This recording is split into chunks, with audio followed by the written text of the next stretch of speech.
Ya, halo pemirsa, apa kabar Anda hari ini? Langsung dari studio IDX Jakarta, saya Prasetyo Wibowo kembali menyapa Anda dalam program Market Review, program yang mengupas isu-isu yang menjadi penggerak ekonomi di tanah air. Live streaming kami bisa Anda saksikan juga di idxnl.com. Dan langsung saja kita mulai Market Review selengkapnya.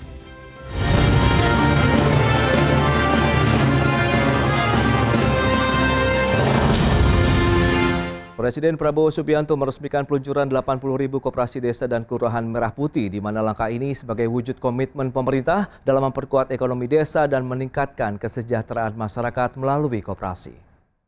Dengan mengucap Bismillahirrahmanirrahim, pada siang hari ini, Senin 21 Juli 2025, saya, Prabowo Subianto, Presiden Republik Indonesia, meluncurkan kelembagaan 80.000 koperasi desa dan kelurahan Merah Putih.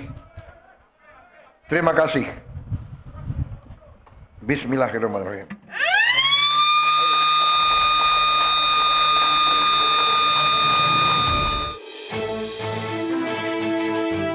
Presiden Prabowo Subianto telah meresmikan peluncuran koperasi desa dan kelurahan Merah Putih di Klaten, Jawa Tengah pada Senin 21 Juli 2025. Presiden menegaskan keberadaan Kopdes Merah Putih akan memangkas rantai pasok dan distribusi kebutuhan pangan serta obat-obatan yang dibutuhkan masyarakat di pedesaan. Sementara itu, Menteri Koordinator Bidang Pangan Zulkifli Hasan mengatakan pembentukan Koperasi Desa Merah Putih menjadi wajah baru koperasi yang mengusung konsep modern, efektif, dan digital. Kita tidak hanya memperingati Hari Koperasi Nasional yang ke-78 bersama Dekopin, tetapi hari ini kita melahirkan wajah baru koperasi Indonesia, Koperasi Desa atau Kelurahan Merah Putih. Peluncuran kelembagaan Koperasi Desa Kelurahan Merah Putih ini menjadi tonggak awal dalam gerakan baru Koperasi Indonesia yang modern, efektif, digital. Pembentukan Koperasi Desa Kelurahan Merah Putih ini didorong kebutuhan untuk meningkatkan kesejahteraan ekonomi masyarakat desa melalui pendekatan ekonomi kerakyatan yang berbasis pada prinsip gotong royong, kekeluargaan, dan saling membantu. Berbagai sumber, IDX Channel. Ya, pemirsa, untuk membahas tema kita kali ini, kelembagaan 80.000 Kopdes Merah Putih resmi terbentuk. Kita sudah tersambung melalui line telepon bersama dengan Bapak Panel Barus, Deputi Pengembangan Usaha Koperasi, Kementerian Koperasi Republik Indonesia, kemudian melalui Zoom Bapak Wijayanto Samirin, Ekonom Universitas Paramadina. Langsung saja kita sapa. Ya, halo Pak Panel Barus, apa kabar? Baik, alhamdulillah baik. Kemudian Pak Wija, apa kabar Pak? Kabar baik, Mas Pras. Assalamualaikum. Waalaikumsalam. Terima kasih atas waktu yang sempatkan, Pak Panel. Tadi sudah disampaikan bahwa Presiden baru saja meresmikan peluncuran kelembagaan Kopdes Merah Putih, begitu ya. Apa yang bisa kita sampaikan? Apakah sudah sesuai target dan harapan dari pemerintah sendiri nih, Pak? Silakan, Pak Panel. Ya, Mas Pras. Jadi peresmian kemarin 21 Juli 2025 di Klaten itu adalah peluncuran kelembagaan 80.000 koperasi desa kelurahan Merah Putih. Nah, peluncuran kemarin itu juga sekaligus menandai chapter pertama di mana tugasnya adalah membentuk kelembagaan telah selesai.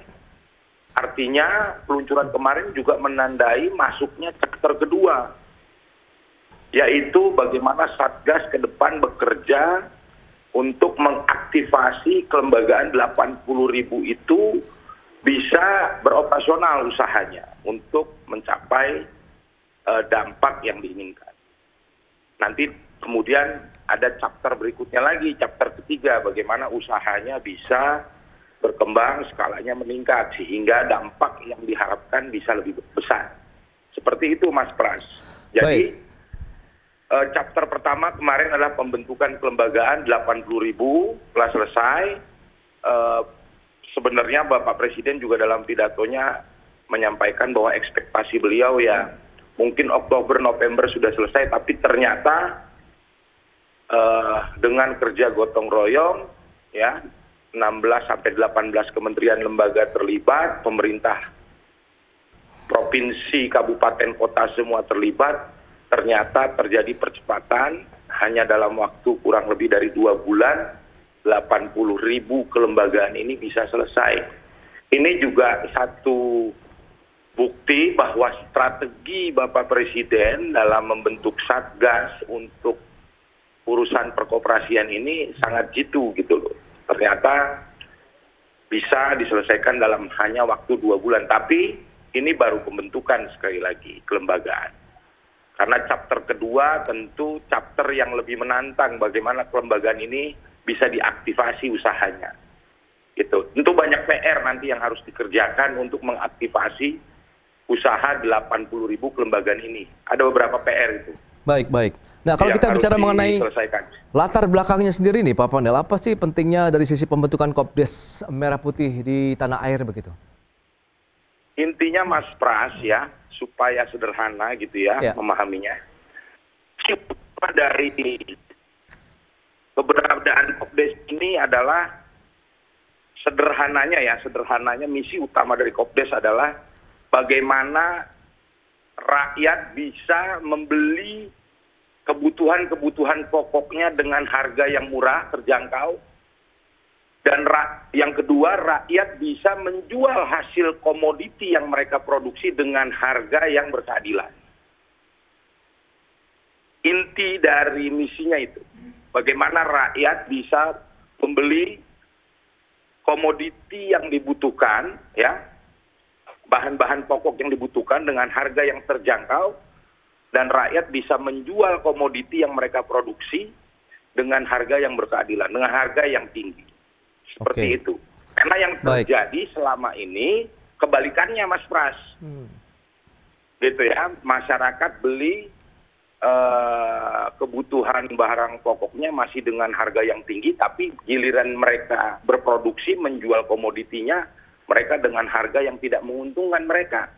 Nah, keberadaan Kopdes untuk menjawab itu supaya warga desa bisa membeli kebutuhan pokoknya dengan harga yang terjangkau dan menjual komoditi yang mereka produksi dengan harga yang menguntungkan bagi mereka. Karena kalau ini bisa terjadi, maka tingkat konsumsi itu akan meningkat. Kalau mereka jual komoditi harganya bagus, daya belinya juga bisa meningkat. Ini semua impact-nya ke ekonomi. Baik di desa dan pada akhirnya impact-nya kepada pertumbuhan ekonomi nasional kita. Seperti itu. Baik, kita ke Pak Wija nih. Nah, Pak Wija, bagaimana pandangan Anda begitu dengan pembentukan kelembagaan koperasi tadi, 80.000 Kopdes begitu tersebar di seluruh wilayah Indonesia. Momentumnya sudah tepat atau bagaimana nih Pak Wija? Silakan. Makasih Mas Pras. Kalau kita mendengar penjelasan dari Pak Panel, yang dibentuk ini kan baru kelembagaan. Jadi ini justru chapter yang paling sederhana kalau menggunakan istilah Pak Panel tadi dari 3 chapter. Jadi chapter kedua ketika kita mulai aktivasi, kemudian chapter ketiga bagaimana bisnis mulai bergulir, justru di situ adalah tantangannya. Kalau kita harapkan koperasi desa ini segera memberikan manfaat dan dampak ekonomi dan menciptakan lapangan kerja, saya rasa belum akan terjadi dalam waktu dekat ini. Karena yang dibentuk kan baru kelembagaannya, belum diaktifasi, belum ada bisnisnya. Tetapi begini, dalam proses menuju aktivasi, dalam proses menuju chapter kedua, itu ada begitu banyak masukan dari berbagai pihak yang tentunya kami berharap pemerintah dalam konteks ini Pak Panel nanti berkenan untuk menjadikan masukan. Karena semua berharap ini akan sukses, tidak ada masalah, kemudian tidak ada kekhawatiran apakah ada korupsi atau ada kredit macet atau duplikasi bisnis di masyarakat dan seterusnya. Jadi memang ada PR besar nih bagi pemerintah untuk menemukan konsep terbaik sebelum akhirnya konsep terbaik itu diaktifasi dalam jumlah besar dan masif.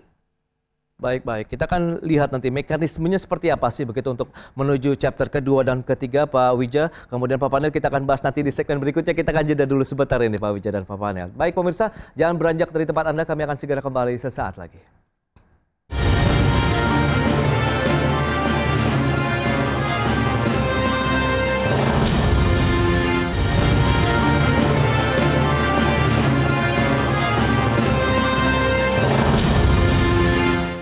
Ya, terima kasih Anda masih bergabung bersama kami dalam Market Review, dan berikut ini kami sampaikan data untuk Anda terkait dengan manfaat dari Koperasi Desa Merah Putih untuk distribusi kemudian produksi yang seperti Anda saksikan di layar televisi Anda. Baik, kita akan cermati bersama. Ini dia. Yang pertama adalah meningkatkan kesejahteraan masyarakat desa, kemudian menciptakan lapangan pekerjaan, kemudian ada pelayanan sistematis dan cepat. 4, meningkatkan partisipasi masyarakat dalam kegiatan ekonomi baik di desa dan sekitarnya. Kemudian ada modernisasi manajemen sistem perkoperasian, menekan harga di tingkat konsumen dan juga meningkatkan harga di tingkat petani. Itu dia ya beberapa manfaat dari Kopdes Merah Putih dari sisi produksi dan juga distribusi. Berikutnya kita lihat untuk jenis gerai Kopdes Merah Putih itu apa saja.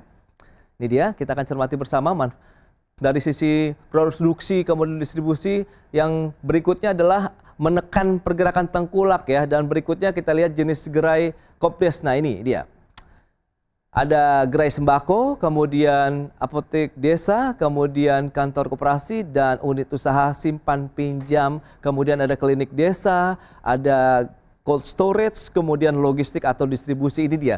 Ada jenis gerai Kopdes Merah Putih begitu yang nanti akan beroperasi. Berarti kita tinggal menunggu lagi chapter 2 dan 3. Baik, kita akan cermati berikutnya seperti apa sih dari sisi pendanaan Kopdes Merah Putih. Ini berdasarkan Impres nomor 9 tahun 2025, ada APBN, kemudian APBDes, kemudian APBD, dan sumber lain yang sah dan tidak mengikat sesuai dengan ketentuan dari Perpu. Itu dia beberapa data yang sudah kami sampaikan. Kita akan lanjutkan kembali perbincangan bersama dengan Bapak Panel Barus, kemudian juga Pak Wija. Baik, nah menyikapi dengan beberapa data tadi yang sudah disampaikan Pak Panel, seperti yang juga ditanyakan oleh Pak Wija. Nanti mekanismenya jadi seperti apa sih kalau kita bicara mengenai operasional dari Kopdes Merah Putih ini? Pak Panel, silakan. Ya, jadi kemarin saat di launching juga ditampilkan beberapa visual contoh seperti apa sih operasi desa kelurahan Merah Putih. Baik. Jadi ini juga penting visual supaya orang punya bayangan koperasi desa itu nantinya akan seperti apa dan melayani apa saja. Seperti itu. Nah, ini di chapter kedua tadi sudah saya sampaikan bahwa chapter kedua ini adalah chapter yang penuh tantangan. Tapi chapter kedua ini juga akan sangat menentukan karena dampak akan dirasakan di chapter kedua ini. Tapi bukan berarti chapter pertama juga mudah sebenarnya dikerjakannya. Oke. Gitu ya. Karena membentuk 80.000 itu juga tantangannya luar biasa. Jangan disederhanakan karena 80.000 itu dibentuk melalui mekanisme adanya warga desa kumpul di desanya masing-masing. Harus dibayangkan itu ada 80.000 desa kelurahan berkumpul warganya, berdiskusi, bermusyawarah membentuk instrumen yang namanya koperasi desa maupun koperasi kelurahan Merah Putih. Belum lagi juga urusan administrasi badan hukumnya tentu juga banyak tantangan. Tapi alhamdulillah itu sudah bisa kita lalui. Nah, tantangan-tantangan di chapter kedua, ketika kita ingin mengaktifasi ini tentu satu urusan bagaimana pembiayaan kelembagaan 80 badan usaha koperasi ini. Oke. Nah, ini nanti kalau berdasarkan Impres ujungnya adalah Kementerian Keuangan akan mengeluarkan semacam peraturan Menteri Keuangan untuk pembiayaan koperasi desa kelurahan Merah Putih. Itu lagi kita tunggu. Seperti itu. Kementerian Keuangan dan BUMN akan merumuskan seperti itu. Nah, yang kedua yang tidak kalah pentingnya karena Bapak Presiden juga menginginkan setiap Kopdes itu punya aset ya. Seperti koperasi harus punya gudang karena gudang juga penting. Gitu loh. Okay. Nah, koperasi harus punya outlet atau gerai sembako. Itu kan butuh tempat. Tempatnya di mana? Nah, skema aset ini juga harus dibahas tuntas oleh Satgas gitu loh. Nanti ada kementerian-kementerian yang akan ngelit untuk urusan aset. Tidak semua diselesaikan oleh 1-2 kementerian, tapi ini semua gotong royong sifatnya. Oke. Dalam oleh seluruh kementerian yang terlibat dalam Satgas. Lalu yang ketiga, karena kita ingin koperasi desa kelurahan Merah Putih ini sukses, saya pikir ada juga kebutuhan merelaksasi berbagai regulasi yang kiranya dapat mendukung bisnis daripada koperasi desa Merah Putih. Misalnya ini ya, maksudnya relaksasi beberapa regulasi itu misalnya begini. Koperasi desa Merah Putih diharapkan bisa menjadi penyalur gas bersubsidi LPG 3 kilo. itu kan tentu harus ada regulasi yang disesuaikan dalam tata cara distribusi gas subsidi LPG 3 kilo itu. Nah, alhamdulillah kemarin Kementerian SDM sudah merelaksasi itu, sehingga Kopdes sebagai penyalur LPG sudah ada cantolan hukumnya, gitu loh. Oke. Lalu yang kedua misalnya, Kopdes diharapkan bisa menjadi penyalur pupuk bersubsidi. Ini juga kan tentu ada regulasi-regulasi terkait ini, misalnya di peraturan di Kementerian Perdagangan, Pertanian, dan sebagainya. Ini perlu disesuaikan. Itu yang ketiga. Baik. Yang keempat, tentu untuk masuk ke chapter kedua, aktivasi ini perlu kita membangun satu sistem berbasis digital. Karena untuk ngurus 80.000 Kopdes ini tanpa digitalisasi, saya pikir tidak mungkin lah. Jadi digitalisasi ini sebuah keniscayaan untuk operasional Kopdes. Dan itu sudah dicicil kerja itu secara paralel mulai chapter pertama. Model-model digitalisasinya seperti apa. Lalu yang berikutnya misalnya kita tahu bahwa sumber daya manusia di setiap desa itu beda-beda. Isu SDM nih. Tiap pulau beda-beda SDM-nya. Sehingga perlu pembekalan pengurus-pengurus atau SDM dari koperasi. Baik. Nah, ini juga didorong beberapa kementerian berkolaborasi untuk membuat semacam dewan redaksinya, menentukan silabusnya atau kurikulumnya, baru menggelar pelatihan-pelatihan bersama tentu dengan pemerintah di daerah nanti. Oke. Lalu ada hal lain lagi, misalnya urusan konsolidasi nanti ke depan. Jadi Kopdes ini kan dia sifatnya primer di desa. Maka dibutuhkan alat konsolidasi primer ini di level sekunder kabupaten. Supaya bisnis Kopdes ini jadi lebih efektif dan produktif gitu loh. Oke. Nah, Baik. semua hal ini sudah kita mulai diskusikan untuk di chapter kedua, di mana kita akan mengaktifasi usaha. Karena ini semua faktor yang menentukan juga sukses atau tidaknya chapter kedua ini. Baru nanti chapter 3 ada lagi. Ya, ini kan chapter 1 ini lahir. Ya. Chapter 2 ini belajar jalan. Oke. Nanti chapter 3 ini tumbuh kembang.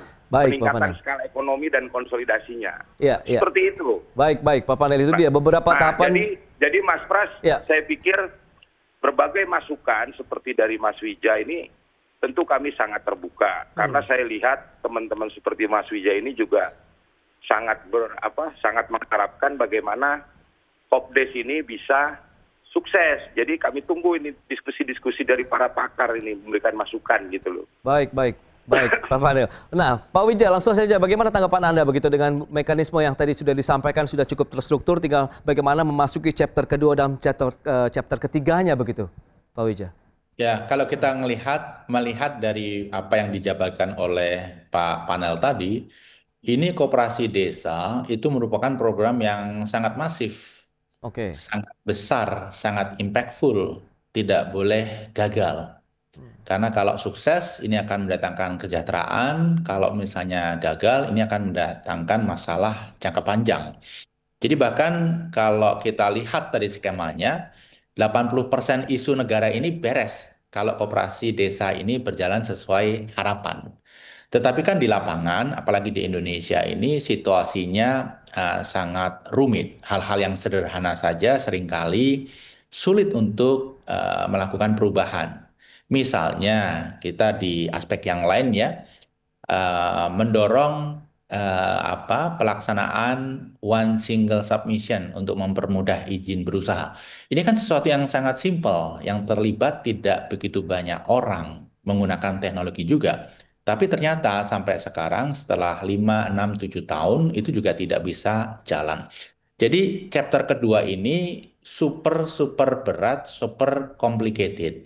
Jadi kalau saya boleh mengusulkan, kita harus mendorong konsep yang doable, kemudian melalui pendekatan piloting. Apakah 100 koperasi desa dulu atau 1000 koperasi desa dulu segera dibentuk, kemudian dijalankan. Dari situlah pembelajaran kita peroleh. Kita jadikan 100 atau 1000 koperasi itu sebagai laboratorium. Sehingga nanti kalau kita akan lipatkan secara masif, kita sudah melipatkan secara masif suatu model yang teruji. Jadi memang ini tidak mudah. Nah, tantangan terbesar menurut saya itu adalah bagaimana menemukan orang yang tepat. Karena untuk menjalankan bisnis seperti ini tidak saja diperlukan orang yang paham finance, paham manajemen, tapi juga orang yang mempunyai spirit entrepreneurial. Nah, ini tidak mudah. Ini tidak seperti mendidik seseorang untuk paham accounting gitu ya, dengan training sekali, 2 kali, 3 kali selesai gitu ya.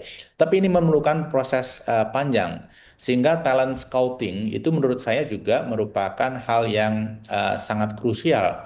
Kenapa tidak ada 100 atau 1000 koperasi yang menjadi pilot, kemudian itu juga menjadikan training ground bagi para calon pemimpin kopdes-kopdes di tempat lain. Belum lagi kalau kita berbicara masalah pendanaan, berbicara masalah bisnisnya, apakah ini nanti akan menciptakan bisnis baru, atau lebih banyak melakukan bisnis-bisnis yang sebenarnya sekarang ini sudah dilayani. Misalnya distribusi gas, distribusi alat pertanian, distribusi pupuk. Selama ini kan sudah ada yang menjalankan, apakah itu UMKM atau swasta atau keluarga gitu ya.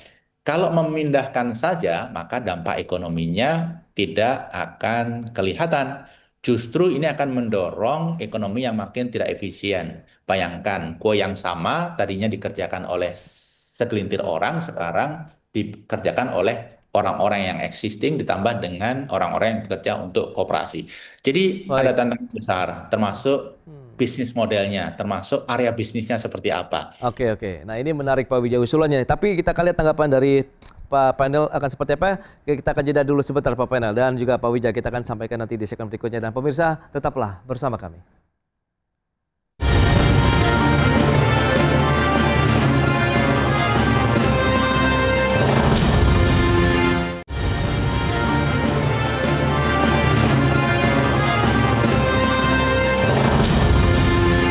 Ya, terima kasih Anda masih bergabung bersama kami. Kita lanjutkan kembali perbincangan bersama dengan Bapak Panel Barus, beliau Deputi Pengembangan Usaha Koperasi Kementerian Koperasi Republik Indonesia, kemudian Pak Wijayanto Samirin, Ekonom Universitas Paramadina. Baik Pak Panel, tadi sudah disampaikan oleh Pak Wijaya ada beberapa usulan terkait dengan konsepnya. Apakah juga bisa ada piloting misalnya 100 sampai dengan 1000 koperasi desa terlebih dahulu, atau seperti apa sih nanti strateginya pada saat kita mewujudkan chapter keduanya nih, babak kedua dan babak ketiga selanjutnya nih Pak Panel? Ya, jadi saya mau jawab satu-satu tadi. Satu misalnya soal aturan-aturan atau regulasi ya. Ini terbukti ya di saat di sini akan masuk chapter kedua regulasi yang mendukung daripada bisnis kopdes ini. Peraturan Menteri SDM nomor 25 hari yang lalu atau beberapa hari yang lalu lah, 5 hari yang lalu kalau tidak salah. Ya, yang mengatur tentang bagaimana kopdes sebagai penyalur LPG. Ini satu bukti. Dan saya berharap ini akan dengan regulasi-regulasi yang lain yang bisa mendukung bisnis daripada di Desa Merah Putih. Lalu yang kedua soal isu sumber daya manusia tadi disampaikan oleh Mas Wija, saya pikir itu juga sudah saya sampaikan, dan kesadaran bersama dari kita bahwa salah satu faktor kunci dari keberhasilan kopdes adalah bagaimana mempersiapkan sumber daya manusia koperasinya supaya bisa diandalkan dalam mengelola operasional koperasi tersebut sesuai dengan tujuan-tujuan yang kita capai. Lalu yang ketiga soal tawaran Mas Wija soal piloting, ini juga bukan hal yang berbeda dengan apa yang kami pikirkan, gitu loh. Tapi soal piloting ini kan soal strategi, gitu ya. Memang piloting ini dalam bayangan kami juga ada beberapa hal itu yang bisa didapat dari piloting, ya. Para pimpinan daerah, kepala daerah bisa observasi di situ, ya, di skema piloting. Lembaga pembiayaan juga bisa observasi dalam memberikan pembiayaannya. Oke. Masyarakat juga bisa melihat langsung bagaimana koperasi itu berjalan dan memberikan manfaat. Tentu piloting juga bisa jadi medium pembelajaran bagi koperasi-koperasi desa yang lain yang masih menunggu, yang non-piloting misalnya. Saya pikir itu bukan hal yang perlu diperdebatkan, semangatnya sama, cuma soal cara dan strategi saja. Ada yang strateginya piloting dan tidak berbeda ya sebenarnya. Kita juga tidak mungkin 80.000 itu bisa jalan dalam waktu 1 bulan gitu, tidak mungkin. Karena kita mengerjakannya pasti dari yang mudah dulu pada akhirnya. Yang mudah dulu kita kerjakan mana sehingga dia bisa jadi contoh bagi yang lain seperti itu. Nah, Pak Presiden memang mengharapkan 80.000 ini bisa beroperasi di akhir Desember nanti, seperti itu. Nah, untuk bisa mencapai pengoperasian koperasi, tadi ada beberapa isu yang sudah saya sampaikan. Mau jalan 80.000, mau jalan 1.000 atau 2.000, tetap yang namanya pelatihan itu harus disiapkan. Materi ajarnya harus disiapkan. Mau 1.000, 2.000 atau 80.000, sistem digitalisasinya harus dibangun. Jadi semua pekerjaannya tetap ditarik ke depan itu. Walaupun piloting. Gitu loh. Terus mau 1.000, 2.000 atau 80.000, ya, skema pembiayaannya tetap harus diputuskan seperti apa. Skema asetnya harus diputuskan seperti apa. Konsep-konsep konsolidasinya melalui sekunder-sekunder kabupaten itu kan tetap harus diselesaikan di depan. Baik. Sehingga dia pada saat pengoperasian berjalan, semua sistem itu sudah bisa digunakan. Oke. Gitu loh. Baik, Pak Panel. Seperti itu Mas Pras atau Pak Wijaya. Jadi tidak ada yang berbeda antara apa yang kami pikirkan dengan yang Mas Wija pikirkan. Ini kalau soal piloting itu sebenarnya sama saja dengan bayangan kami. Karena 80.000 itu nggak mungkin bisa langsung jalan bulan Agustus selesai semua, nggak mungkin. Baik, Pak Makanya Panel. Bapak Presiden memberikan rentang waktu sampai dengan akhir Desember. Baik. Tentu rentang waktu yang diberikan Presiden ini tidak perlu kita perdebatkan. Ini hanya jadi semacam pecutan lah buat kami Satgas ya untuk menjalankan ini. Gitu supaya ada batas waktunya juga. Baik, supaya Pak nggak Panel. terlalu santai juga ini Satgas bekerja kan. Gitu. Iya, oke. Nah, Pak Wija, lantas bagaimana optimisme Anda begitu dengan kehadiran Kopdes Merah Putih begitu sehingga bisa meningkatkan kesejahteraan masyarakat desa, kemudian bisa mendukung juga pertumbuhan ekonomi nasional secara keseluruhan tadi dengan beberapa info yang sudah disampaikan oleh Pak Panel. Ya, sepanjang dijalankan sesuai rencana, kemudian koperasi desa ini menciptakan bisnis baru, tidak hanya mengambil bisnis yang selama ini sudah jalan, dampak ekonominya akan bagus. Tetapi jika ini hanya fokus menjalankan bisnis-bisnis yang sudah dijalankan oleh UKM, oleh masyarakat, oleh swasta, ini akan menimbulkan duplikasi, justru akan membuat ekonomi kita semakin tidak produktif. Saya ingin sedikit komentar tentang masalah target, gitu ya. Pemerintah punya target MBG 83 juta bulan November tahun ini, tapi ternyata sekarang baru 5 juta. Kemudian target 3 juta rumah ternyata juga masih jauh dari realita. Nah, ini target membentuk 80.000 koperasi desa di bulan Desember. Menurut saya ini juga sangat terburu-buru. Ini bukan sesuatu yang saya ingin diskusikan dengan Pak Panel ya, tetapi masukan kepada pemerintah, kepada Presiden begitu. Kenapa tidak targetnya dirasionalisasikan sehingga yang menjalankan di lapangan itu lebih berhati-hati, tidak gerasa-gerusu, hasilnya lebih bagus karena semuanya ada basis analisis yang memadai. Saya kok tetap yakin ya, karena kita berpikir pemerintah ini kan masih 5 tahun atau bahkan 10 tahun ke depan gitu ya, tidak perlu terlalu buru-buru. 1 tahun, 2 tahun ini untuk piloting, 1.000, 10.000, kemudian baru dimultiplikasi di periode selanjutnya hingga 80.000. Karena kalau dipaksa, ini kasihan, nanti yang di lapangan pasti akan banyak permasalahan dan worst case scenario akan ada banyak case yang di masa mendatang bisa jadi sesuatu yang membebani mereka-mereka yang menjalankan program yang bagus ini. Tapi intinya Mas Pras, semua pihak mendukung, termasuk para ekonom, pengamat, ingin ini sukses besar karena ini sangat penting bagi Indonesia. Baik, terima kasih Pak Widja atas masukan yang sudah disampaikan Pak panel. Sayang sekali waktu terbatas ini. Terima kasih banyak atas waktu, insight dan juga update yang sudah diberikan kepada pemirsa IDX Channel pada hari ini. Selamat melanjutkan aktivitas Anda kembali. Salam sehat ya Pak panel. Terima kasih Pak Widja, terima kasih. Baik pemirsa, jangan beranjak dari tempat Anda. Kami masih akan segera kembali dengan tema menarik lainnya terkait dengan optimalisasi potensi investasi hilirisasi hingga akhir tahun 2025.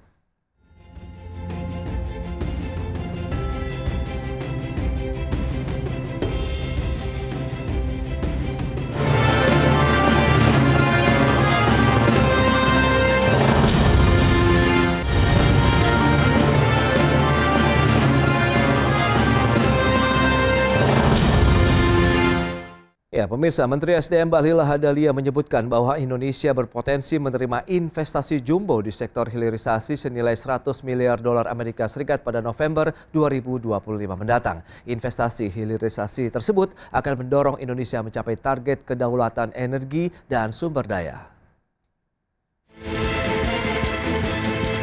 Menteri Energi dan Sumber Daya Mineral Bahlil Lahadalia mengungkapkan Indonesia berpotensi menerima investasi jumbo senilai 100 miliar dolar Amerika atau setara sekitar 1.600 triliun rupiah. Investasi tersebut akan dialokasikan untuk pengembangan proyek hilirisasi yang diperkirakan akan masuk pada November 2025. Menurut Bahlil, rencana investasi tersebut merupakan bagian dari strategi besar pemerintah untuk mendorong swasembada energi melalui hilirisasi dan transisi energi. Adapun hilirisasi tak hanya mencakup nilai tambah tapi juga menyangkut kedaulatan energi dan sumber daya. Bahlil mencontohkan keberhasilan Indonesia dalam membangun ekosistem baterai kendaraan listrik dengan nilai investasi mencapai 20 miliar dolar Amerika. Pencapaian tersebut menempatkan Indonesia sebagai produsen baterai terbesar kedua di dunia setelah China. Menurut Bahlil, hilirisasi harus menjadi arah utama pembangunan ekonomi di Indonesia. Hal tersebut agar Indonesia tak lagi sekedar mengekspor bahan mentah. Berbagai sumber, IDX Channel. Ya, pemirsa, untuk membahas tema kita kali ini, optimalisasi potensi investasi hilirisasi hingga akhir tahun 2025, kita sudah tersambung melalui Zoom bersama dengan Ibu Medi Catherine Lengki. Beliau adalah Sekretaris Umum Asosiasi Penambang Nikel Indonesia APNI, kemudian juga Pak Fahmi Radi, pengamat ekonomi dari Universitas Gadjah Mada, pengamat ekonomi energi maksud kami. Baik, langsung saja kita sapa. Ya, halo Pak Fahmi, apa kabar? Baik, Mas Pras. Terima kasih atas waktunya. Halo Bu Medi, apa kabar? Baik Mas Pras, apa kabar Pak Fahmi? Baik, kabar baik. Terima kasih atas waktu yang sudah disempatkan. Nah, Bu Medi, langsung saja kita akan review seperti apa sih menurut Anda begitu ya perkembangan dan juga iklim hilirisasi kalau kita bicara mengenai sektor pertambangan nikel nih sejauh ini. Silakan. Kalau kita bicara sektor pertambangan khususnya nikel, sebenarnya di tahun ini kita lagi dalam masa kondisi suram nih Mas Pras. Wow. Mungkin saat ini kita bilang komoditas mineral khususnya nikel, kayaknya batu bara juga ya. Jadi lagi pada posisi yang sedang tidak baik-baik saja. Kenapa? Karena saat ini kan harga komoditas lagi turun drastis nih. Kemudian kondisi beberapa pabrik pengolahan juga sedang dalam posisi shutdown. Untuk tungkunya ya, bukan smelter, karena ada beberapa media menyampaikan ada 28 smelter, salah banget ya. Jadi tungkunya, jadi kayak kalau bahasa awam kompornya itu sedang tidak melakukan kegiatan produksi. Artinya beberapa pabrik itu mengurangi kapasitas produksi. Sedangkan di lain pihak, pemerintah kan punya target dalam rangka investasi. Nah, kalau kita berbicara dalam rangka investasi nih Mas Pras, sebenarnya kan kita harus lihat kondisinya dulu nih. Bagaimana tren komoditi saat ini? Bagaimana global demand saat ini? Kalau kita bicara nikel khususnya, demand itu lagi turun Mas, bukan hanya di Indonesia gitu ya.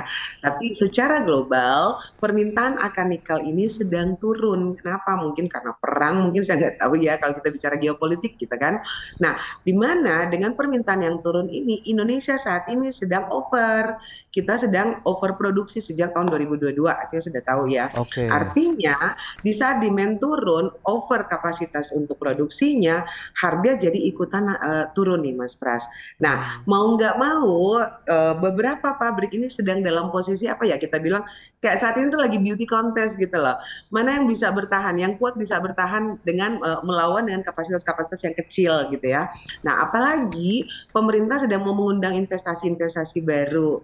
Nah, sebenarnya sih kita agak, mohon maaf nih, kita agak pesimis dikit ya kalau kita berbicara nikel intermediate. Ya, sekali lagi intermediate. Kita tuh berharap ada investasi yang mau berinvestasi di Indonesia untuk melakukan kegiatan pengolahan and downstream gitu ya. Jadi kan Mas Pras sudah tahu, Pak Fahmi juga udah tahu bahwa beberapa waktu yang lalu kan Presiden juga sudah meresmikan yang namanya ekosistem baterai gitu ya. Artinya kan ini end downstream. Tapi kembali lagi pertanyaannya adalah bagaimana demand baterai khususnya NMC ya. Jadi baterai nikel bukan baterai lithium gitu kan. Baterai nikel ke depan demand-nya seperti apa? Apakah sudah kelihatan signifikan dibanding baterai lithium? Sekarang ini kan saya sendiri pengguna EV Mas Pras, Pak Fahmi, tapi kan kendaraan EV saya masih lithium nih. Belum ada saya lihat tanda-tanda ada baterai kendaraan EV di Indonesia yang menggunakan baterai dari nikel.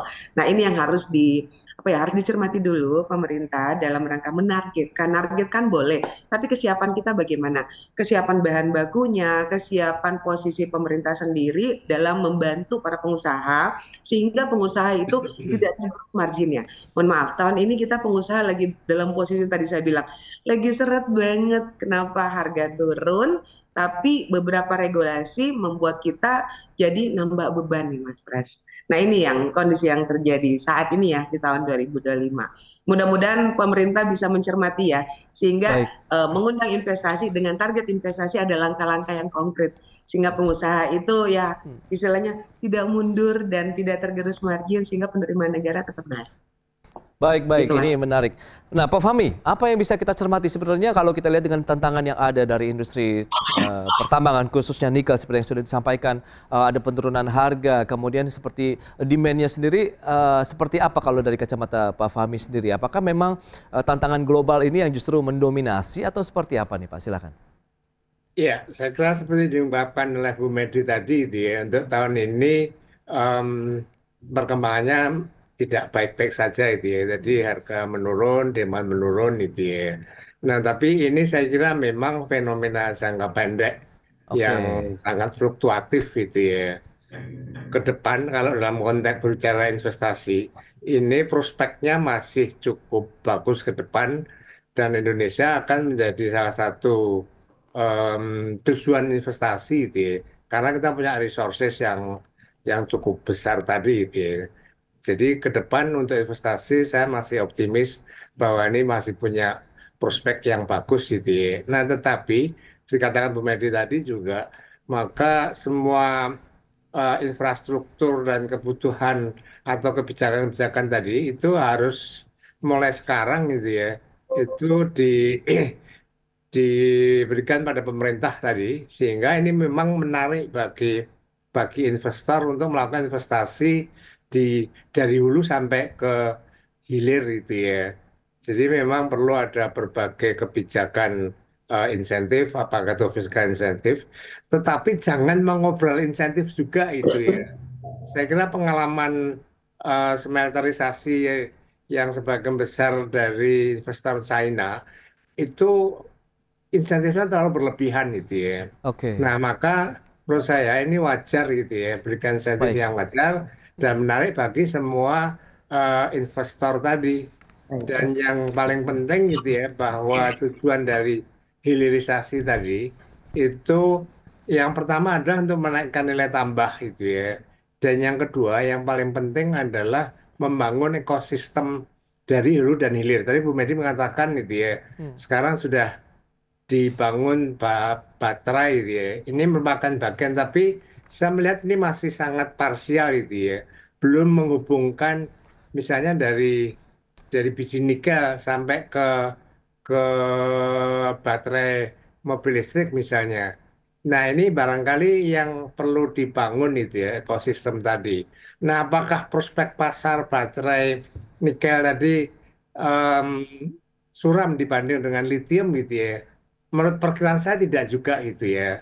Karena nanti perkembangan dari mobil listrik di seluruh dunia ini akan meningkat sangat pesat dan kebutuhan akan baterai tadi tidak hanya lithium gitu ya, tetapi juga nikel. Ini juga merupakan prospek gitu ya, yang barangkali mulai sekarang harus dipersiapkan roadmap-nya, infrastrukturnya, kebijakannya, sehingga itu memang pro pada investor tadi, Mas Pras. Oke, baik. Berarti potensinya sepertinya masih baik begitu, prospeknya masih jangka panjang, Bu Medi, yang seperti sudah disampaikan oleh Pak Fahmi. Jadi kemungkinan dan berharap saja bahwa semoga ini hanya jangka pendek saja, short term saja begitu yang terjadi saat ini, sehingga nanti akan booming lagi, mengingat kondisi dari sektor otomotif global juga sebenarnya masih menjanjikan. Begitu kan bahas lebih jauh nanti di segmen berikutnya, Pak Fahmi, Bu Medi, kita kan jeda dulu sebentar ya.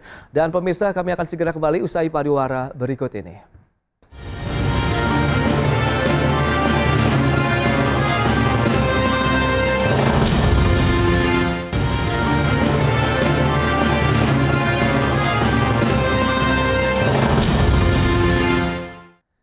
Ya, terima kasih Anda masih bergabung bersama kami dalam Market Review. Dan pemirsa, berikut ini kembali kami sampaikan data untuk Anda terkait dengan negara dengan cadangan nikel terbesar. Kita akan cermati negara mana saja seperti yang bisa Anda saksikan di layar televisi Anda.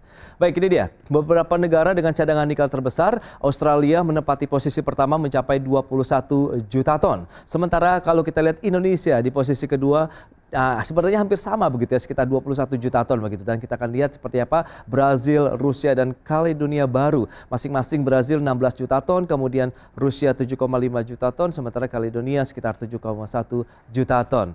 Dan selanjutnya kita akan cermati bersama. Ya, ekspor produk olahan nikel. Nah, ini kita akan cermati dari tahun 2019 kemudian sampai dengan 2023, trennya naik terus kalau kita lihat ekspor produk olahan nikel Indonesia. Dari 3,47 miliar dolar Amerika di tahun 2019, pemirsa, ini trennya naik terus sampai dengan 2022 melonjak cukup signifikan double digit di 19,62 miliar dolar Amerika Serikat. Kemudian di tahun berikutnya 2023 juga terus mengalami lonjakan mencapai 22,37 miliar dolar Amerika untuk ekspor produk olahan nikel. Itu dia beberapa data hal yang menarik, dan kita akan lanjutkan kembali perbincangan bersama dengan Pak Fahmi Radi, kemudian juga Ibu Medi Catherine Lengki. Nah, Bu Medi, dengan beberapa informasi yang tadi sudah disampaikan, sebenarnya cadangan Indonesia cukup besar. Kemudian potensinya juga cukup besar, seperti yang sudah disampaikan oleh Pak Fahmi, bahwa ini kemungkinan momentum jangka pendek saja yang terjadi dengan adanya pelemahan dari harga, kemudian over capacity yang seperti Anda sampaikan. Nah, Anda melihat prospek untuk jangka panjangnya seperti apa kalau memang ini benar-benar diharapkan bisa menjadi tulang punggung juga nih untuk menopang perekonomian Indonesia? Silakan, Bu. Ya, Mas Pras. Jadi kita cukup bersyukur ya, keberkahan luar biasa Indonesia itu menjadi salah satu sumber dengan cadangan nikel terbesar gitu ya. Nah, tapi kalau tadi dengan data Mas Pras bahwa Australia juga punya cadangan nikel terbesar, perlu diingat Mas Pras, tipikal nikel Indonesia dengan nikel Australia kita sangat berbeda ya. Jadi mereka itu ada pada posisi nikel sulfida, kita ada di nikel laterite. Kedua, posisi nikel Australia juga bisa dibilang high cost. Kenapa? Karena mereka melakukan kegiatan penambangan itu bawah tanah, Mas Pras. Jadi perlu cost yang tinggi, effort yang tinggi. Kalau di Indonesia kan kayak lagu gitu kan, asal nyangkok gitu jadi gitu ya. Jadi kita tuh cost terendah, mine out terendah sedunia itu ada di Indonesia, mine out ya. Saya nggak bicara dengan tambahan-tambahan beban. Tapi kalau kita bicara mine out, Indonesia itu dengan posisi yang sangat amat rendah dibanding negara lain. Nah, kalau kita berbicara cadangan ini cukup nggak mengcover? Coba dibandingkan lagi dengan Australia. Jadi pengolahan terbesar itu ada di Indonesia, Mas Pras. Kita punya program hilirisasi yang bagi saya itu terlalu kecepatan gitu loh. Suksesnya itu kecepatan. Kenapa? Dari target malah over. Ya, kita berapa sih target pembangunan hilirisasi di awal dibanding dengan saat ini ya. Jadi di dulu waktu 2009 sejak Undang-Undang Nomor 4 tahun 2009 kan target hilirisasi khusus nikel ini kan hanya sekitar 30 sampai 35. Tapi coba lihat saat ini sudah ada 55 pabrik pengolahan nikel baik pirometalurgi maupun hidrometalurgi. Itu belum lagi yang sedang melakukan kegiatan konstruksi, belum lagi yang masih menyelesaikan beberapa perizinan. Nah, artinya kalau dibandingkan dengan negara lain, kita adalah negara tercepat, tersukses, dan terbanyak. Ya, baik dari cadangan maupun dari pengolahan. Tapi ingat, nikel kelas 2 atau nikel intermediate gitu ya. Jadi setengah olah gitu ya, belum sampai barang jadi banget gitu. Nah, yang ketiga adalah dari begitu banyaknya pengolahan, itu kira-kira sumber cadangan kita cukup nggak Mas Pras?